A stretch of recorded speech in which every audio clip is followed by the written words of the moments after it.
नमस्कार, मैं Ranveer Singh lotus entertainment में आपका हार्दिक स्वागत करता हूं।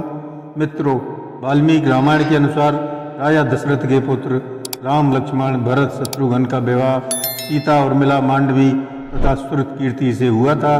सीता उर्मिला राजा जनक की पुत्री तथा मांडवी और श्रुतकीर्ति राजा जनक के छोटे भाई शीरध्वज की पुत्रियां थीं। श्री राम विष्णु के अवतार, भरत चक्र के अंश से, शत्रुघ्न शंख के अंशावतार थे, लक्ष्मण शेषनाग अवतार थे। यह सर्वविदित है। माता कैकेयी के वरदान मांगने पर राजा दशरथ की आज्ञा से राम 14 वर्ष का वनवास स्वीकार कर लेते हैं। तब भरत उन्हें वापस लेने जाते हैं, किंतु श्री राम के समझाने के बाद उनकी खड़ायूं लेकर अयोध्या में आकर खड़ायू सिंहासन पर रख देते हैं और वे खुद नंदीग्राम में एक सन्यासी की तरह जीवन गुजारते हैं। मित्रों, अब मैं आपको सुमित्रा नंदन लक्ष्मण जी के लघु भ्राता शत्रुघ्न के बारे में बताने जा रहा हूँ, जिनका जिक्र रामायण में बहुत कम देखने को मिलता है। तो भरत जी नंदीग्राम में रहने लगे। उन्हें राजकाज से कोई मतलब नहीं था, हमेशा प्रभु श्री राम की भक्ति में ही लीन रहते थे। उधर अयोध्या की जिम्मेदारी शत्रुघ्न जी ने अपने ऊपर ले ली थी, जिसे वह पूरी निष्ठा से संपन्न कर रहे थे। शत्रुघ्न ने अपनी देखरेख में अयोध्या का वाल बांका भी नहीं होने दिया और बड़े बड़े राजे महाराजाओं को अपने शौर्य और पराक्रम से युद्ध में बुरी तरह पराजित किया। सभी राज्य शत्रुघ्न से भय खाते थे। एक समय पाताल लोक के दानव उग्रदृष्टा व विद्युतमाली ने अयोध्या पर आक्रमण कर दिया।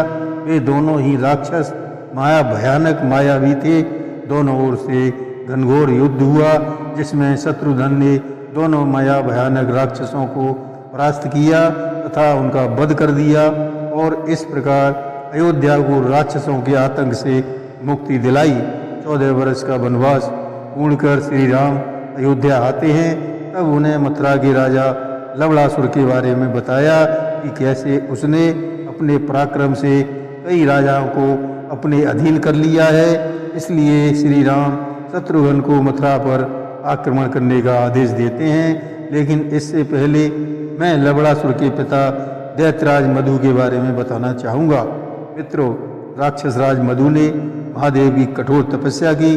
उसकी तपस्या से प्रसन्न होकर महादेव ने उसे एक शूल दिया और कहा, जब तक ये शूल तुम्हारे हाथ में रहेगा तुम्हें रण क्षेत्र में कोई भी योद्धा परास्त नहीं कर पाएगा और मैं हमेशा तुम्हारी रक्षा के लिए तत्पर रहूँगा।